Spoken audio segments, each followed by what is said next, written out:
Mercredi 7 août 2013, la République de Côte d'Ivoire célèbre ses 53 ans.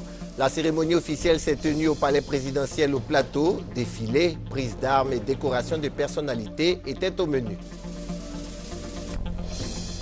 Gagnoa à sa nouvelle préfecture. L'édifice a été inauguré lundi par le Premier ministre. Il rentre dans la politique de restauration de l'autorité de l'État sur toute l'étendue du territoire ivoirien.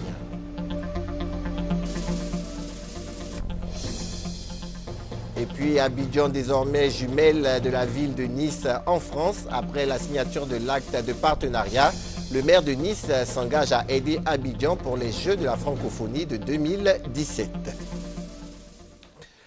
Madame, Monsieur, bonjour et merci de nous rejoindre sur RTI 1 pour vous informer. Aujourd'hui, 7 août, la Côte d'Ivoire célèbre sa fête nationale, à 53 ans que le pays est indépendant. Après un bon départ les 2 premières décennies, la Côte d'Ivoire a connu des crises à répétition les 3 dernières. En ce moment, l'heure est à la reconstruction et au repositionnement. Les signaux sont plutôt bons et l'émergence à l'horizon 2020, tant souhaitée par le président de la République, est un challenge pas impossible à relever. Ce matin, la célébration officielle s'est déroulée au palais présidentiel au Plateau. Elle a été marquée par un défilé militaire et la décoration de certaines personnalités. La cérémonie de ce matin a été présidée par le chef de l'État qui n'a pas donné d'allocution, mais ses ambitions pour la Côte d'Ivoire, le président Alassane Ouattara en parlera tout à l'heure à 13h30 en direct sur les chaînes de la RTI au cours d'une interview qui remplace le traditionnel discours à la nation. La fête nationale, l'événement est célébré partout dans le pays. Pour de nombreux Ivoiriens, c'est l'occasion de faire un bilan, se projeter dans l'avenir et surtout prier pour la paix dans le pays. Écoutons-les au micro de Fatou Fofana. Depuis quelques jours, la Côte d'Ivoire s'est vêtue des couleurs nationales, l'orange, le blanc et le vert. Partout des drapeaux, la ferveur est au rendez-vous pour ce 7 août, date de la 53e fête d'indépendance du pays. Cette commémoration revêt différents sens pour chaque Ivoirien, mais une chose fait l'unanimité, c'est l'importance de cette date pour le pays et pour ses habitants. Il est nécessaire de célébrer la fête de l'indépendance parce que c'est le jour où on a été libéré. C'est très important de célébrer l'indépendance. Ça nous permet de nous rappeler de la libération de la Côte d'Ivoire. Depuis 1960, nous avons eu à obtenir notre indépendance. Et je pense qu'à partir de là, il est bien de célébrer parce que de là jusqu'à aujourd'hui, nous avons mûri une maturité. Et en fonction de cette maturité, nous pouvons prendre des décisions vis-à-vis de notre État. La célébration de la fête de l'indépendance marque un air de changement et de renouveau pour certains, occasion donc de formuler des vœux pour l'avenir du pays. Je souhaite une bonne fête à la Côte d'Ivoire et que la paix revienne au pays. Que la Côte d'Ivoire renaisse et redevienne comme elle était par le passé et que les Ivoiriens se réconcilient entre eux-mêmes et avec les autres. Il faut que la Côte d'Ivoire soit un pays d'apaisement, un pays de réconciliation. Et il faudrait que les fils et les filles, que tu sois musulman, que tu sois chrétien, que tu sois de tous bords ethniques, je pense que nous sommes amenés à nous unir pour que nous puissions former une Côte d'Ivoire unie. Je souhaite une bonne fête d'abord à tous les Ivoiriens, femmes comme Gaston, à ma mère au village. Le mercredi 7 août, journée chômée et payée est célébrée sur toute l'étendue du territoire national. Chacun prépare l'événement à sa façon, sous le regard protecteur des forces de l'ordre. Et voilà, nous sommes en plein événement, le 53e anniversaire de la Côte d'Ivoire. D'autres Ivoiriens donnent leur point de vue sur l'événement. Ils sont issus de la génération 80. Cette fois-ci, ils s'expriment au micro d'Alexis Ouedraogo. Une 53e bougie pour la Côte d'Ivoire. Le pays fête son indépendance ce mercredi. Pour les plus anciens, le souvenir de la fin de la lutte pour la liberté. Pour leurs enfants issus de la génération 80, le 7 août ne représente qu'un jour férié. L'indépendance, c'est une fête. Ça me plaît aussi, ça me rend heureuse parce que mes parents sont heureux, mes anciens parents sont heureux, donc ils sont heureux aussi. On fête en famille, à la maison. Après le soir, on sort, on peut prendre un peu de pot. Faire la fête une priorité, savoir pourquoi on l'a fait, c'est autre chose. À la question que célèbre-t-on le 7 août, florilège réponse des plus jeunes. Le sentiment de l'indépendance, je ne sais pas comment on peut appeler ça. C'est la date à laquelle l'homme se rappelle où son pays a été quand un truc défait d'un événement, en tout cas difficile, ou bien si je peux m'exprimer comme ça. Pour rappel, le 7 août est la date anniversaire de l'indépendance de la Côte d'Ivoire. Il y a 53 ans, le pays devenait indépendant de la France qu'il avait colonisée, le 10 mars 1893. Le gouvernement vient de réinstaurer la journée nationale de l'excellence. Ainsi, 44 lauréats ont été primés hier. Ils ont été honorés en présence du président de la République à la cérémonie qui s'est tenue au palais de la présidence au Plateau. Les lauréats sont issus de toutes les couches de la population et de tous les secteurs d'activité. Viviane Aïma. Remobiliser la nation ivoirienne autour de la valeur travail. Le président de la République, Alassane Ouattara, vient de réinstaurer, après une longue éclipse d'une vingtaine d'années, la journée nationale de l'excellence. Pour cette première édition, célébrée ce mardi 6 août, veille de la fête nationale, ce sont 44 lauréats qui ont été honorés au cours d'une cérémonie qui s'est déroulée au palais présidentiel, en présence du président de la République et son épouse. Issus de l'administration publique, du secteur privé, de la société civile, ces lauréats ont été sélectionnés par un comité national composé de 13 membres et présidé par le Premier ministre Daniel Kablan-Duncan. Leur choix a été opéré, a fait savoir le Premier ministre, sans considération d'appartenance politique, ethnique ou religieuse.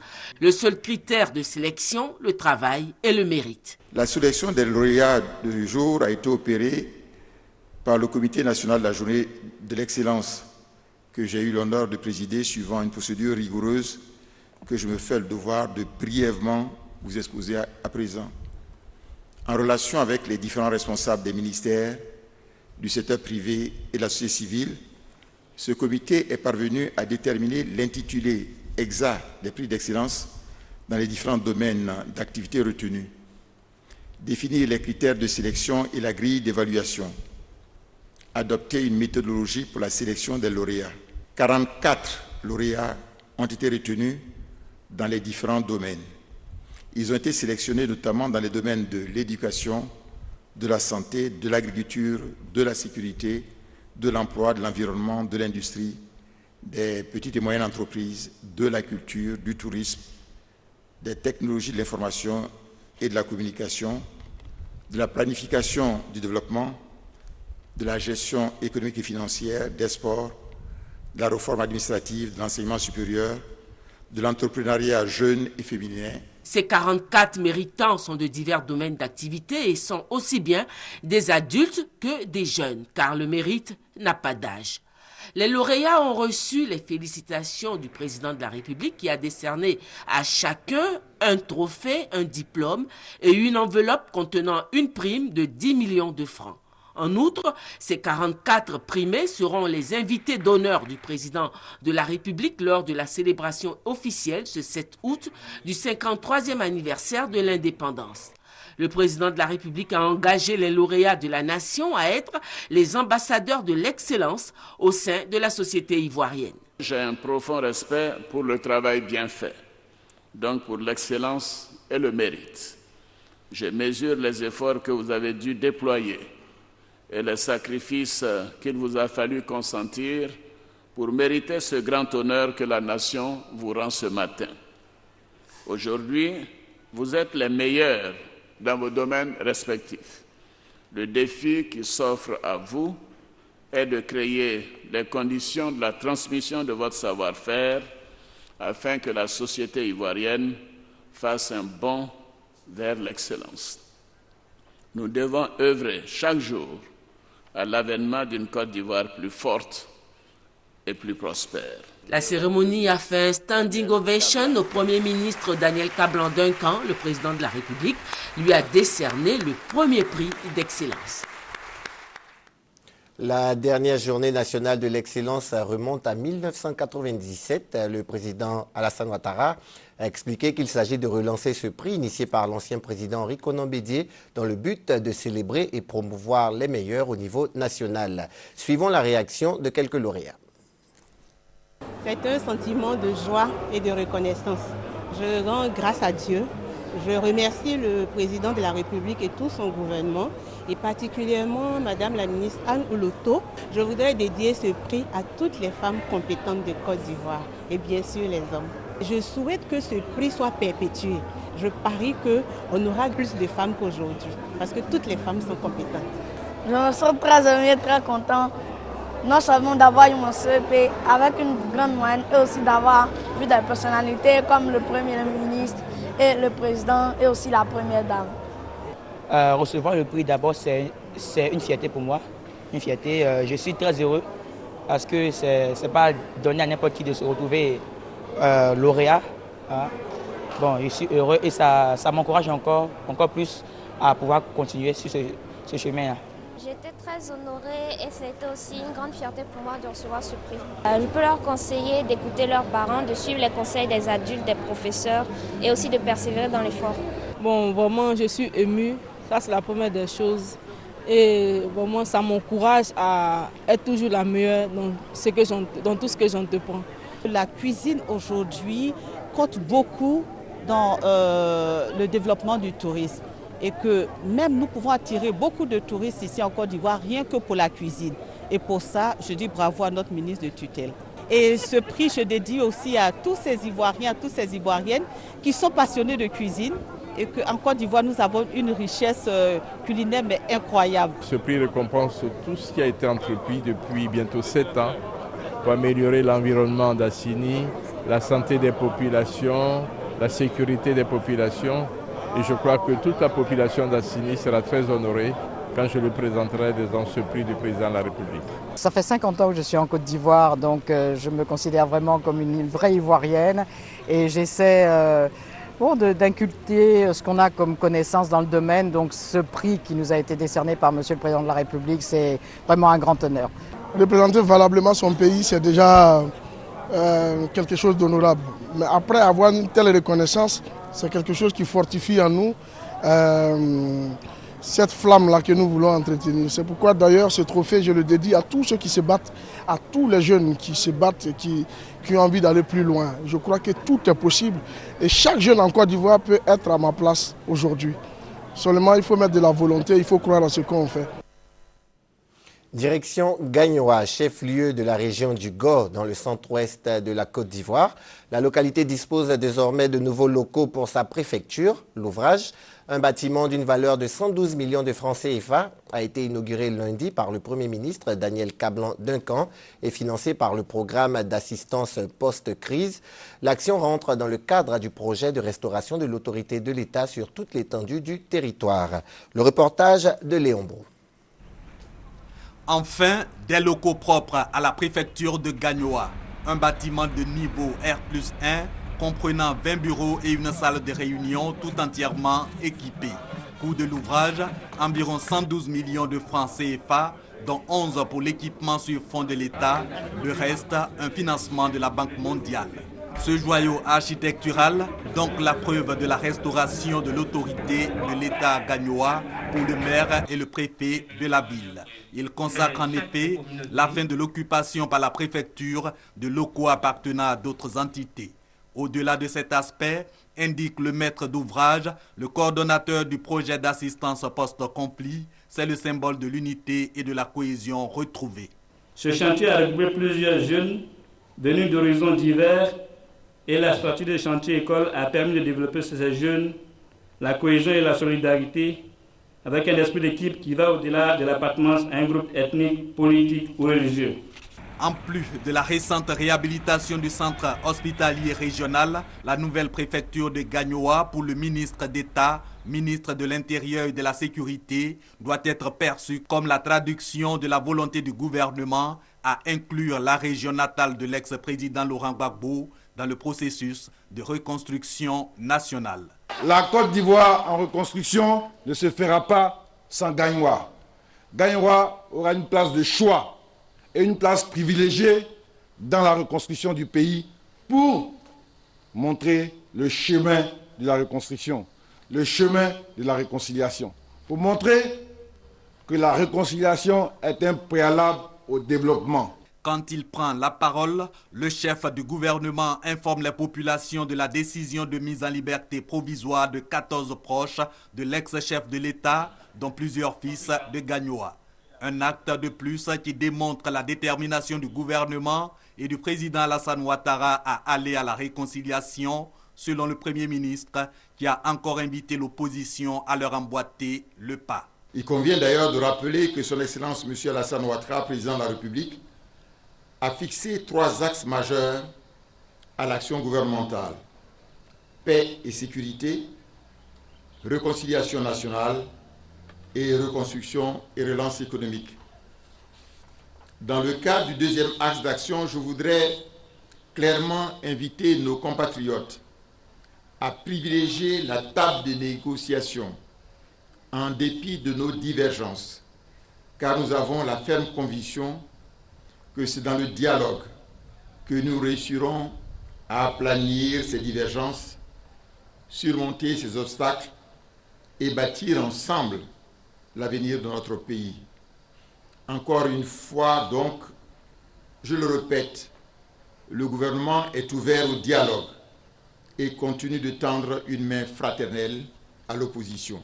La réhabilitation de la préfecture de Gagnoa est intervenue dans le cadre du projet d'assistance post-conflit pour la restauration de l'autorité de l'État sur toute l'étendue du territoire, le renforcement de la cohésion sociale et la réinsertion de 1000 ex-combattants et jeunes à risque. Son inauguration ouvre donc la vague de remise de 18 préfectures réhabilitées par des stagiaires des chantiers écoles. Elle a été évoquée dans l'élément qui vient de passer. Venons-en justement à la mise en liberté provisoire de 14 détenus de la crise post-électorale. Ils ont rejoint leur famille hier. Les concernés reviennent des prisons de Korogo, Bundiali, Bouna et Kadjola. Ils sont arrivés à Abidjan hier donc aux environs de 12h50. À leur arrivée, ils ont été soumis à une procédure judiciaire afin de rentrer en possession d'un ticket de mise en liberté provisoire, suite auquel ils sont rentrés chez eux à la maison. Cette mise en liberté provisoire a suscité des réactions dans la classe politique. Dans nos précédentes éditions, vous avez pu entendre quelques responsables de formation politique. À présent, je vous propose la réaction du président du PDCI, Henri Konan Bédier. Je pense que cette libération, c'est une bonne chose. C'est un pas en avant vers la paix et la réconciliation. Elle renforce effectivement les chances du dialogue pour la paix et du développement. Nous avons également promené nos micros dans les rues d'Abidjan pour savoir ce que vous pensez de cette décision de la justice ivoirienne. Je pense que c'est une bonne chose pour le processus de paix et de réconciliation en Côte d'Ivoire. Je pense que ce n'est que le début. Je pense que chacun donnera le meilleur de soi-même pour qu'on puisse en tout cas avancer, arriver à atteindre le niveau de paix qu'on souhaiterait en Côte d'Ivoire. Quand on parle de la réconciliation, tout ça fait partie. Aujourd'hui, la population est divisée. C'est vrai qu'on parle de la réconciliation, mais c'est pas vrai. Il fallait qu'il libère toutes ces personnes-là. Qu'il les libère. Il devait les libérer immédiatement pour qu'il y ait la réconciliation. C'est un grand geste. Voilà. Donc je prie et j'exhorte les Ivoiriens à aider le président Alassane Ouattara à pouvoir bien développer le pays. Parce qu'il fait beaucoup pour la Côte d'Ivoire. Il fait beaucoup même. Voilà. En tant que jeune étudiant, je dis merci et j'encourage les Ivoiriens à le soutenir. Pour la réconciliation, je crois que c'est une bonne chose, puisque on va tous à la réconciliation. Mais ce que je demande aux parents victimes, vraiment, c'est de pardonner. Tout est fait pour que les âmes reposent en paix. Il faut pardonner. Je pense que c'est une bonne chose. Ça concourt à l'avancée de la réconciliation. Puis bon, on espère que le message sera compris comme ça, dans ce sens-là. Je pense que la libération pour les pauvres babos, c'est déjà un vrai pas, vu la réconciliation qu'il y a dans notre pays, en bonne voie. Je voudrais dire merci au président. En tout cas, ça agit les cœurs. C'est avec un grand soulagement pour les familles des prisonniers politiques que nous avons appris la mise en liberté de plusieurs dirigeants du FPI. Cela prouve que la réconciliation nationale tant souhaitée par tous les Ivoiriens est en marche. L'ONG Côte d'Ivoire Fraternité réitère sa confiance en la justice ivoirienne. Et c'est pour nous l'occasion de remercier tous ceux et toutes celles qui œuvrent en faveur de la cohésion sociale et d'un retour définitif du climat apaisé entre les fils et filles de notre chère patrie. Une délégation d'acteurs de développement de la République française séjourne en Côte d'Ivoire depuis dimanche. Cette délégation, conduite par le maire de la ville de Nice, a été reçue par le ministre d'État, ministre de l'Intérieur et de la Sécurité, Ahmed Bakayoko, pour parler coopération. La délégation, il a été ensuite signé un accord de jumelage entre la ville de Nice et le district d'Abidjan. Francis Boifo nous en dit plus. Le maire de la ville de Nice et sa délégation dans les locaux du ministère d'État, ministère de l'Intérieur et de la Sécurité pour une visite de travail et d'amitié. Christian Estrosi et ses collaborateurs sont allés visiter les installations techniques du dit ministère. Au cours de l'audience à eux accordée, le ministre d'État, Ahmed Bakayoko, est revenu sur l'excellence des relations économiques, diplomatiques et culturelles entre la Côte d'Ivoire et la France. Au district d'Abidjan, le président de la métropole Nice-Côte d'Azur a été fait chef traditionnel à Tchan et citoyen d'honneur de la ville d'Abidjan avant de signer la lettre d'intention de jumelage entre Nice et le district d'Abidjan. Le projet de partenariat porte sur 6 axes stratégiques. La gestion d'une ville à forte concentration humaine, la symbiose entre l'homme et la nature, le rôle du numérique dans la gestion de la cité, les méthodes de gestion des grands événements tels que le carnaval de Nice, tels que les Jeux de la francophonie, la gestion des infrastructures scolaires, hospitalières, culturelles et sportives, les échanges économiques et commerciaux. Le premier magistrat de Nice s'est voulu rassurant sur la concrétisation des points de collaboration. Nous allons travailler ensemble, que ce soit sur le numérique, que ce soit sur notre volonté d'apporter de la réussite sociale, que ce soit sur notre volonté de développer des transports qui faciliteront les déplacements entre les lieux de travail, entre la compétitivité des entreprises, l'attractivité des territoires, l'attractivité des investissements nécessaires aussi de part et d'autre. Cette signature de lettre d'intention de jumelage entre le district d'Abidjan et la ville de Nice scelle également le partenariat entre les deux agglomérations dans le cadre de l'organisation des Jeux de la francophonie prévus le 7 septembre prochain à Nice, en France. Le district d'Abidjan doit abriter l'événement en 2017. À Divo, la coopérative des planteurs de palmiers à huile vient de faire le bilan de ses activités. Principale retombée de cette rencontre, la mise en place d'un conseil de surveillance, un organe de contrôle pour une gestion rigoureuse des finances de la coopérative. Thérèse Yoboué. 63 775 tonnes de graines de palme, un excédent financier de plus de 9 millions de francs. C'est le bilan de l'exercice 2012 de la coopérative des planteurs de palmiers à huile de Divo. À ce bilan, il faut ajouter également le reprofilage lourd de 263 km de pistes villageoises ainsi que la réhabilitation de 48 km en partenariat avec les coopératives sœurs et la Palme-Si, la principale huilerie de la région. Ces travaux visent à faciliter le ramassage des régimes de palmes.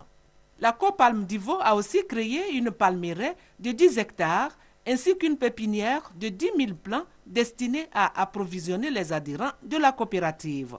Au cours de cette rencontre bilan, la coopérative des planteurs de palmiers à huile de Divo a été dotée d'un organe de contrôle, un conseil de surveillance constitué de 3 membres, et ce, en conformité avec les nouveaux tests de l'OADA régissant les sociétés et coopératives. Le préfet de la région du Lodjibois, Kwandro Joseph, a salué les efforts aussi bien des dirigeants que des adhérents de la Copalme Divo pour ses performances. Quant au président du conseil d'administration de la Copalme Divo, il a exhorté les membres de sa structure à libérer leur part sociale afin de permettre à leur organisation commune de disposer de l'argent frais pour faire face à ces charges. La radiodiffusion télévision du Burkina Faso a 50 ans et dans le cadre de ce cinquantenaire, des manifestations ont été organisées. Média partenaire de la RTB et qui prépare également la célébration de son demi-siècle, la RTI était représentée à Ouagadougou par son directeur général, Amadou Bakayoko. Le reportage complet d'Herman Niamia. 5 août 1963, 5 août 2013, voici 50 ans que la RTB, la radiodiffusion télévision du Burkina, a vu le jour. 50 années d'existence qui auront permis à la RTB d'accompagner la mise en œuvre des politiques publiques et d'appuyer l'enracinement de la démocratie au Burkina Faso. De Volta Vision hier à la RTB aujourd'hui, la chaîne publique a connu des mutations énormes. Je garde un merveilleux souvenir de la radio et de la télévision parce que nous faisons partie des aînés qui ont installé et la radio et la télévision au Burkina Faso. J'ai été piqué par le virus de la presse depuis la Côte d'Ivoire où j'ai fait toutes mes études universitaires.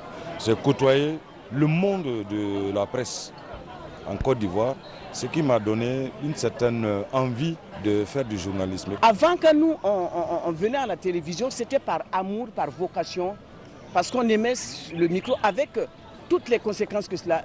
On a dit que le journalisme ne nourrit pas son homme, mais il suffit de bien le faire. Invité à la célébration, le président de la République du Faso, Blaise Compaoré, a pu visiter les locaux de la télévision avant de rendre un hommage aux pionniers et encourager la nouvelle génération. Soutenir celles qui à la télévision ici permettent aux Burkinabés de mieux comprendre, d'être mieux formés, non seulement pour organiser au mieux leur cohésion, leur unité nationale. Beaucoup reste à faire pour la satisfaction des téléspectateurs, ont dit le directeur général de la RTB et le ministre de la Communication. Des politiques sont donc mises en œuvre pour rendre plus professionnelle la télévision, notamment l'acquisition de nouveaux matériels de travail et des signatures de conventions de partenariat pour des échanges de programmes et d'informations avec d'autres télévisions comme celle signée avec la RTI. Au-delà justement des défis technologiques que nous devons avoir, le défi professionnel est le premier défi aujourd'hui de la communication. L'environnement audiovisuel au Burkina Faso du l'Est, qui connaît le label de capitale du cinéma, cet environnement est tellement porteur, est tellement propice que la RTB va se donner les moyens de faire recours aux producteurs privés.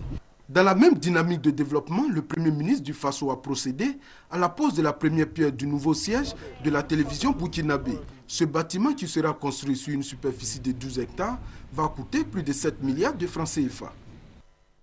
Retour en Côte d'Ivoire. Depuis hier, on connaît le 50e lauréat de la Coupe nationale de football. Il s'agit de la SEC Mimosa. Après un match nul suivi de prolongation, puis d'une série de tirs au but, les jaunes et noirs ont pris le dessus sur les verts et blancs du Stella Club d'Adjamé. 4 confrontations en finale de Coupe nationale entre la SEC Mimosa et le Stella Club d'Adjamé. 3 victoires pour la SEC Mimosa, 1 victoire pour le Stella. Une finale très disputée, mais qui a manqué de but. Aucun dans la première partie. La deuxième mi-temps était plus animée avec de belles actions. D'abord du Stella Club d'Adjamé, ensuite la SEC Mimosa, qui a souvent réussi à inquiéter le portier du Stella, Aïfumi Christophe. 90 minutes, 0-0. 30 minutes de prolongation, pas de changement au score. Les deux équipes sont obligées de passer par la séance des tirs au but. 4 pour le Stella Club d'Adjamé, 5 pour la SEC Mimosa. La SEC qui remporte pour la 18e fois la Coupe nationale. Avant de nous quitter, sachez que la fête de fin de Ramadan est fixée à demain. Demain, jeudi 8 août 2013, est donc déclaré jour férié et chômé sur toute l'étendue du territoire ivoirien. Et puis, je vous rappelle que juste après ce journal, vous aurez l'interview du président Alassane Ouattara, une interview réalisée par Broaka Pascal et Agnès Crédit dans le cadre du 53e anniversaire de la République de Côte d'Ivoire. Voilà, bonne fête à tous et à toutes, et particulièrement à ceux qui célèbrent leur anniversaire de naissance en ce jour.